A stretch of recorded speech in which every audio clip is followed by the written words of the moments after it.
सुप्रभात बच्चों, एक बार फिर पुनः आपके समक्ष कक्षा 6 पाठ 10। पाठ का नाम है झांसी की रानी। इस पाठ के अंदर महारानी लक्ष्मीबाई के साहस और पराक्रम के बारे में बताया गया है। महारानी लक्ष्मीबाई के साहस और पराक्रम के बारे में कौन नहीं जानता। झांसी की रानी लक्ष्मीबाई ने अपनी ज़िंदगी की तमाम कठिनाइयों को पार करते हुए न सिर्फ अंग्रेजों का डटकर सामना किया, बल्कि उन्हें अदम्य शक्ति और बहादुरी का एहसास भी करवाया और अपनी ज़िंदगी के आखिरी सांस तक वह अपने राज्य झांसी को स्वतंत्र कराने के लिए लड़ती रही। यही नहीं, भारतीय स्वतंत्रता संग्राम में उन्होंने अपना महत्वपूर्ण योगदान भी दिया।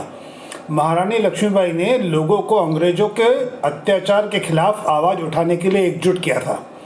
वहीं उनके आह्वान पर इस लड़ाई में कई महिलाएं भी शामिल हुई थी। 1857 के युद्ध में झांसी की रानी ने अपनी अदम्य शक्ति और साहस का परिचय देकर बड़े बड़े वीर योद्धाओं को भी हैरान कर दिया था। उनकी वीरता और पराक्रम की तो प्रशंसा उनके दुश्मनों ने भी की थी। 19 नवंबर साल 1928 को उत्तर प्रदेश के वाराणसी के भदेनी नगर में जन्मी रानी लक्ष्मीबाई को बचपन से ही अस्त्र शस्त्र चलाने, तीरंदाजी करने, घुड़सवारी करने, निशानेबाजी आदि का शौक था। बेहद कम उम्र में ही लक्ष्मीबाई युद्ध विद्या में निपुण हो गई थी। उनकी अद्भुत प्रतिभा के चर्चे उस समय कई राज्यों में थे। यहीं झांसी के महाराज गंगाधर राव के साथ विवाह के बाद वे रानी लक्ष्मीबाई कहलाई। महाराज की मौत के बाद उन्होंने एक कुशल शासक की तरह झांसी का राजपाट संभाला और अपने राज्य को बचाने के लिए अपने जीवन के आखिरी क्षणों तक दुश्मनों से लड़ती रही। वहीं उनकी वीरता के किस्से आज भी मशहूर है। हिंदी साहित्य की मशहूर कवयित्री सुभद्रा कुमारी चौहान ने अपनी कविता झांसी की रानी कविता के माध्यम से रानी लक्ष्मीबाई के अद्भुत साहस और पराक्रम की वीर गाथा को बताने की कोशिश की है।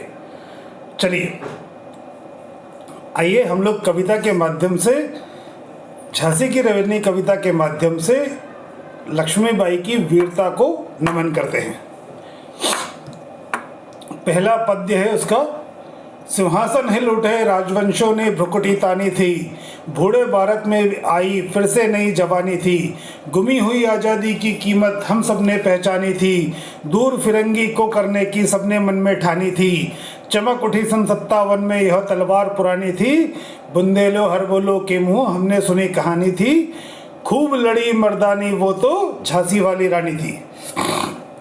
झांसी की रानी कविता की इन पंक्तियों में मशहूर कवित्री सुभद्रा कुमारी चौहान जी ने झांसी की रानी की वीरता के बारे में बताया है कि किस तरह उन्होंने गुलाम भारत को आज़ाद करवाने की चिंगारी हर भारतीय के मन में लगा दी थी और अंग्रेजों के अत्याचारों के खिलाफ आवाज़ उठाने का साहस भारतीयों के अंदर भर दिया था, जिससे सभी भारतीयों ने भारत से अंग्रेजों को भगाने का निश्चय किया और आज़ाद भारत में रहने की इच्छा जगाई थी। यहाँ पर बच्चों पहला पृष्ठ समाप्त होता है। पहले पृष्ठ पर 2 पद्य हैं, एक पद्य हम लोगों ने पढ़ लिया है, दूसरा पद्य अभी हम पढ़ेंगे। पृष्ठ 2 शुरू होता है।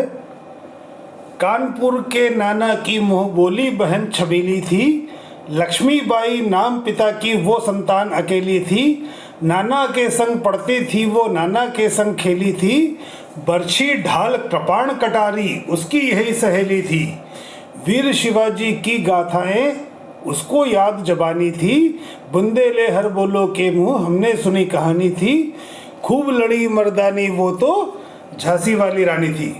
सुभद्रा कुमारी चौहान जी ने इन पंक्तियों में वीरांगना रानी लक्ष्मीबाई के बचपन और उनके अद्भुत प्रतिभा के बारे में बताया है कि बचपन में वे बेहद आकर्षक रंग रूप की वजह से वीरांगना लक्ष्मीबाई को छबीली कहकर बुलाया जाता था।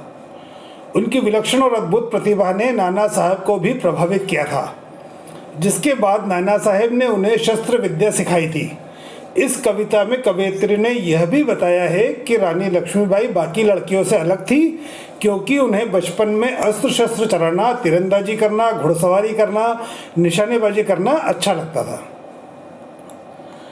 यहाँ पर दूसरा पद्य समाप्त होता है। तीसरे पद्य पे, लक्ष्मी थी या दुर्गा थी वो स्वयं वीरता की अवतार, देख मराठे पुलकित होते उसकी तलवारों के वार, नकली युद्ध व्यू की रचना खेलना खूब शिकार, सैन्य घेरना दुर्ग तोड़ना यह थे उसके प्रिय खिलवाड़। महाराष्ट्र कुल देवी उसकी भी आराध्य भवानी थी। बुंदेले हर बोलो के मुँह हमने सुनी कहानी थी। खूब लड़ी मर्दानी वो तो झांसी वाली रानी थी। इन पंक्तियों में कवियत्री ने रानी लक्ष्मीबाई की शस्त्र विद्या और युद्ध कौशल की तारीफ की है और उनके धार्मिक होने का भी बखान किया है कि किस तरह से वो अपने इष्ट देव महाराष्ट्र की कुल देवी जो उनकी आराध्य भवानी थी उनकी मन प्राण से आराधना किया करती थी। किस तरह से वो नकली व्यूह की रचना करना, शिकार खेलना, सैन्य घेरना, दुर्ग तोड़ना यह उनके प्रिय खिलवाड़ थे। आगे पढ़ते हैं। हुई वीरता की वैभव के साथ सगाई झांसी में, ब्याह हुआ बन आई रानी लक्ष्मीबाई झांसी में। राजमहल में बजी बधाई खुशियाँ छाई झांसी में, सुगत बुंदेलों की वृद्धावली सी वो आई झांसी में। चित्रा ने अर्जुन को पाया शिव से मिली भवानी थी। बुंदेले हर बोलो के मुँह हमने सुनी कहानी थी। खूब लड़ी मर्दानी वो तो झांसी वाली रानी थी। कवियत्री सुभद्रा कुमारी चौहान जी ने अपनी इन कविता की इन पंक्तियों में साहसी और वीर रानी लक्ष्मीबाई के विवाह के बारे में बताया है कि किस तरह से रानी लक्ष्मीबाई के विवाह के समय राजमहल में खुशियाँ छाई थी और अर्जुन रूपी चित्रा ने शिव से मिली थी। वो यहाँ पर कवियत्री सुभद्रा कुमारी चौहान ने उनके पति को शिव की उपमा दी है और रानी लक्ष्मीबाई को चित्रा की उपमा दी है। यहाँ पर यह वाला पृष्ठ समाप्त होता है। अगले पृष्ठ पे और अगले पद्य के बारे में पढ़ते हैं हम लोग। आइए। उदित हुआ सौभाग्य मुदित महलों में उजियाली छाई, किंतु काल गति चुपके चुपके काली घटा घेर लाई। तीर चलाने वाले कर में उसे चूड़ियाँ कब भाई, रानी विधवा हुई है विधि को भी नहीं दया आई। निसंतान मारे राजा जी रानी शोक समानी थी। बुंदेले हर बोलो के मुँह हमने सुनी कहानी थी। खूब लड़ी मर्दानी वो तो झांसी वाली रानी थी। कवियत्री सुभद्रा कुमारी चौहान जी ने अपनी कविता की इन पंक्तियों में रानी लक्ष्मीबाई के जीवन के बेहद कठिन समय के बारे में भी बताया है। इसमें उन्होंने रानी लक्ष्मीबाई के पति गंगाधर राव नेवलेकर और उनके पुत्र दामोदर राव के निधन के बाद रानी की व्यथा बताई है। आगे पढ़ते। बुझा दीप झांसी का जब दुलिसाई मान में हर्षाया, राज्य हड़प करने का यह उसने अच्छा अवसर पाया। फौरन फौज भेज दुर्ग पर अपना झंडा फहराया, लावारिस का वारिस बनकर ब्रिटिश राज झांसी आया। अश्रुपूर्णा रानी ने देखा झांसी हुई वीरानी थी। बुंदेले हर बोलो के मुँह हमने सुनी कहानी थी। खूब लड़ी मर्दानी वो तो झांसी वाली रानी थी। कवियत्री सुभद्रा कुमारी चौहान जी ने अपनी कविता की इन पंक्तियों में अंग्रेजों की झांसी राज्य हड़पने की नीति का बखान किया है कि किस प्रकार महाराज की मौत के बाद अंग्रेजों ने झांसी पर कब्जा करने की कोशिश की, लेकिन शायद अंग्रेजों को झांसी की रानी लक्ष्मीबाई के अद्भुत पराक्रम का कोई अंदेशा न था। उन्होंने कल्पना भी नहीं करी थी कि रानी लक्ष्मीबाई जो कि एक बहुत कम उम्र की विधवा थी वो इतना जोरदार प्रतिकार करेगी अंग्रेजों का। आगे पढ़ते। अनुनय विनय नहीं सुनती है विकट शासकों की मैया, व्यापारी बन दया चाहता है जब वो भारत आया। डलहौजी ने पैर पसारे अब तो पलट गई काया, राजाओं नवाबों ने भी उसने पैरों ठुकराया। रानी दासी बनी बनी यह दासी अब महारानी थी। बुंदेले हर बोलो के मुँह हमने सुनी कहानी थी। खूब लड़ी मर्दानी वो तो झांसी वाली रानी थी। इन पंक्तियों में कवियत्री ने बताया कि किस तरह झांसी की रानी ने ब्रिटिश शासकों के आदेशों का उल्लंघन कर अंग्रेजों के खिलाफ विद्रोह को और तेज कर दिया था और अपना राज्य झांसी को उनके कब्जे में नहीं आने दिया। यहाँ पर यह पद्य समाप्त होता है। अगला पद्य है। छीनी राजधानी दिल्ली की, छीनी राजधानी दिल्ली की, लखनऊ छीना बातों बात, केद पेशवा था बिठुर में, हुआ नागपुर का भी घाट। उदयपुर तंजौर सतारा कर्नाटक की कौन बिसात, जबकि सिंध पंजाब ब्रह्म पर अभी हुआ था वज्र निपात। बंगाले मद्रास आदि की भी तो वही कहानी थी, बुंदेलहर बोलो के मुंह हमने सुनी कहानी थी। खूब लड़ी मर्दानी वो तो झांसी वाली रानी थी। इन पंक्तियों में कवियत्री ने ब्रिटिश शासकों द्वारा भारत के ज़्यादातर राज्यों को उनकी दुष्ट दमनकारी नीतियों से हड़पने की बात कही है। आगे पढ़ते हैं।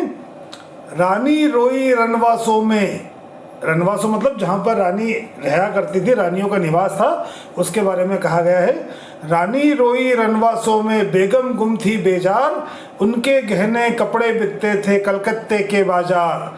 सरेआम नीलाम छपते थे अंग्रेजों के अखबार, और नागपुर के जेवर ले लो लखनऊ के नौलख हार। उस समय की स्थिति का वर्णन किया है कि किस तरह से रजवाड़ों के जो रानियां होती थी, उन रानियों के गहने कपड़े कलकत्ते के बाजार में नीलाम हुआ करते थे। अखबारों में विज्ञापन छपते थे, नागपुर के जेवर ले लो और लखनऊ के नौलखे हार ले लो। आगे पढ़ते हैं।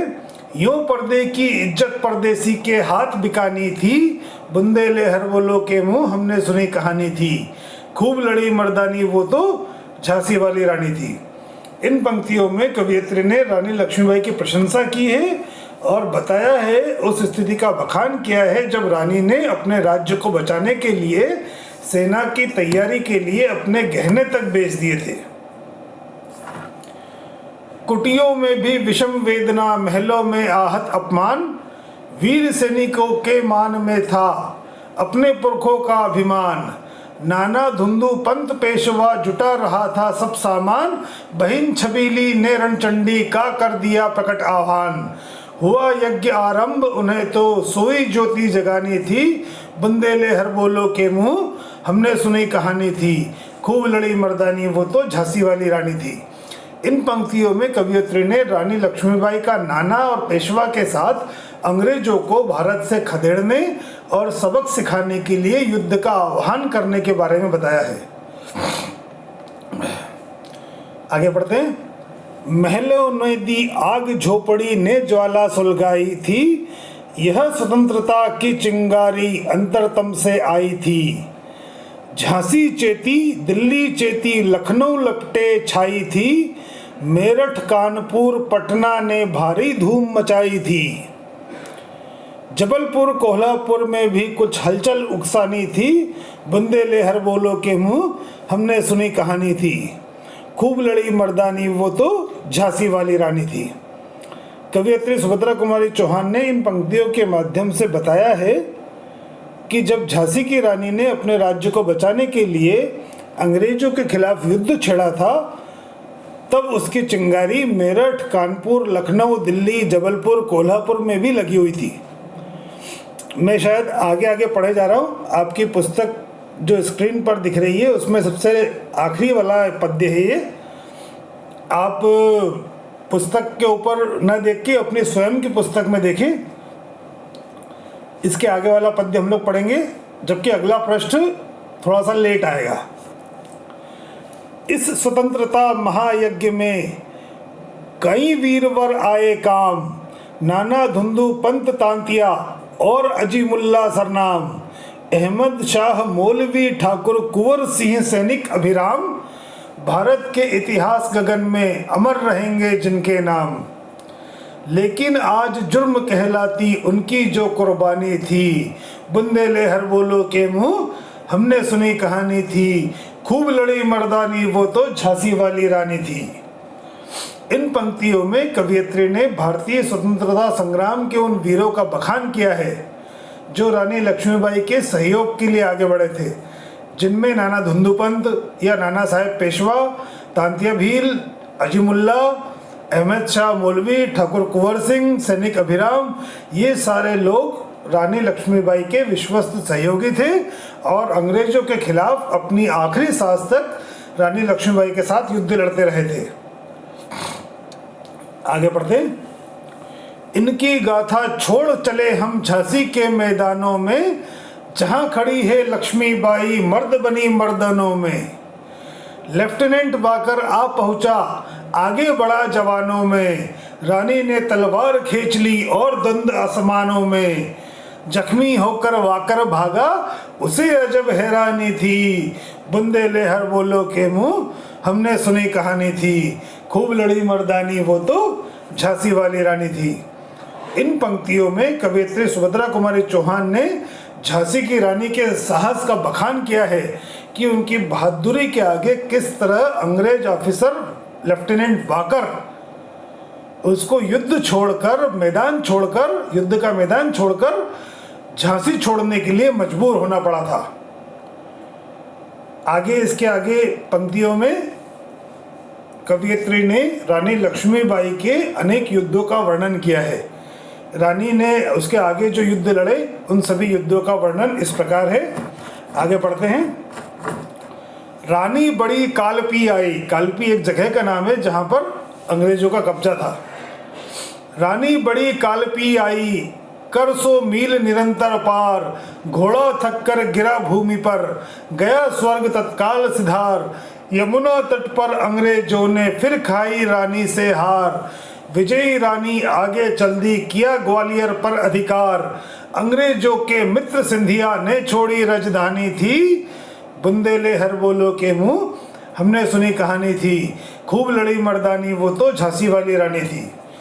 इन पंक्तियों में कवयित्री सुभद्रा कुमारी चौहान ने झांसी की रानी के कालपी पहुंचने, कालपी ग्वालियर के पास में एक जगह है, उस जगह का नाम है, झांसी की रानी के कालपी पहुंचने और उनका घोड़े के घायल होने के बारे में बताया है। साथ ही यह भी बताया है कि उनके सामने अंग्रेजों को एक बार फिर झुकना पड़ा और रानी के ग्वालियर के कब्जा करने की योजना के बारे में भी बताया। और साथ ही यह भी महत्वपूर्ण तथ्य बताया है कि उस समय ग्वालियर के जो राजा थे सिंधिया, उन्होंने अंग्रेजों का साथ दिया था झांसी की रानी लक्ष्मीबाई के खिलाफ।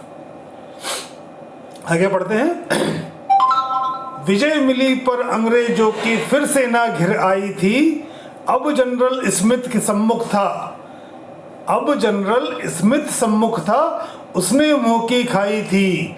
काना और मंद्रा सखियां रानी के संग आई थी। युद्ध क्षेत्र में उन दोनों ने भारी मार मचाई थी। बुंदेलहर बोलो के मुंह हमने सुनी कहानी थी। खूब लड़ी मर्दानी वो तो झांसी वाली रानी थी। इन पंक्तियों में कवयित्री ने बताया है कि रानी लक्ष्मीबाई ने ग्वालियर पर अपना अधिकार जमाया और इस युद्ध में उनके साथ उनकी महिला साथी जिसका नाम काना और मंद्रा था, उन्होंने भी अपनी हिस्सेदारी निभाई थी। हालांकि यह लड़ाई काफी दिन तक चली थी, इसलिए रानी लक्ष्मीबाई का इस तरह लड़ना मुमकिन नहीं था। आगे पढ़ते हैं। तो भी रानी मार काट कर चलती सैन्य के पार। किंतु सामने नाला आया था वो संकट विषम अपार। घोड़ा अड़ा नया घोड़ा था, इतने में आ गए अवार। रानी एक शत्रु बहुतेरे होने लगे वार पर वार। घायल होकर गिरी सिंहनी उसने वीर गति पानी थी। बुंदेलहर बोलो के मुंह हमने सुनी कहानी थी। खूब लड़ी मर्दानी वो तो झांसी वाली रानी थी। इस पद्य में कवयित्री भारत की वीरांगना रानी लक्ष्मीबाई की वीर गति हासिल होने के बारे में बताया है कि किस तरह रानी के नए घोड़े ने उनका साथ नहीं दिया। पिछले पद्य में हमने पढ़ा था कि रानी का घोड़ा घायल होने के कारण वीर गति को प्राप्त हो गया था। इस नए घोड़े ने उनका साथ नहीं दिया, घोड़ा अड़ गया, नया घोड़ा था। इतने में शत्रु सम्मुख आ गए। रानी एक अकेली थी और शत्रु बहुत सारे, वार पर वार होने लगे। घायल होकर रानी लक्ष्मीबाई एक सिंहनी की भांति गिर गई। उसने वीर गति के लगभग पास में आ गई थी वो। आगे पढ़ते हैं। रानी गई सिधार चिता अब उसकी दिव्य सवारी थी। मिला तेज से तेज की वो सच्ची अधिकारी थी। अभी उम्र कुल 23 की थी, मनुज नहीं अवतारी थी। हमको जीवित करने आई बन स्वतंत्रता नारी थी। दिखा गई पथ सिखा गई हमको जो सीख सिखानी थी। बुंदेलहर बोलो के मुंह हमने सुनी कहानी थी। खूब लड़ी मर्दानी वो तो झांसी वाली रानी थी। कवयित्री सुभद्रा कुमारी चौहान ने रानी लक्ष्मीबाई के प्रेरणादायक जीवन के बारे में बताया है कि किस तरह कठिन समय में भी वो हिम्मत नहीं हारी और सच्ची वीरांगना की तरह अंतिम समय तक हिम्मत के साथ अपने अंग्रेज दुश्मनों का सामना करती रही। जब रानी लक्ष्मीबाई शहीद हुई, जब वीरगति को प्राप्त हुई, तब उनकी उम्र कुल 23 वर्ष की थी और वो सामान्य मनुष्य नहीं, वो अवतारी थी। हमको जीवित करने आई बन स्वतंत्रता नारी थी। मतलब वो हमारे पौरुष को जागृत करने के लिए स्वतंत्रता की नारी बनकर आई थी। हमको पथ दिखा गई स्वतंत्रता का कि इस तरह से अंग्रेजों से लड़कर अपने को स्वतंत्रता लेनी है। ये प्रेरणा वो हमको दे गई। अगला और अंतिम पद पढ़ते हैं। जाओ रानी याद रखेंगे ये कृतज्ञ भारतवासी। यहाँ पर कवयित्री कह रही है रानी लक्ष्मीबाई से कि जाओ रानी, तुम वीरगति प्राप्त हो गई हो, तुम भारत माता की अमूल्य संतान हो, हम लोग तुमको याद रखेंगे। ये कृतज्ञ भारतवासी तुमको हमेशा सदैव अपनी स्मृति में रखेंगे।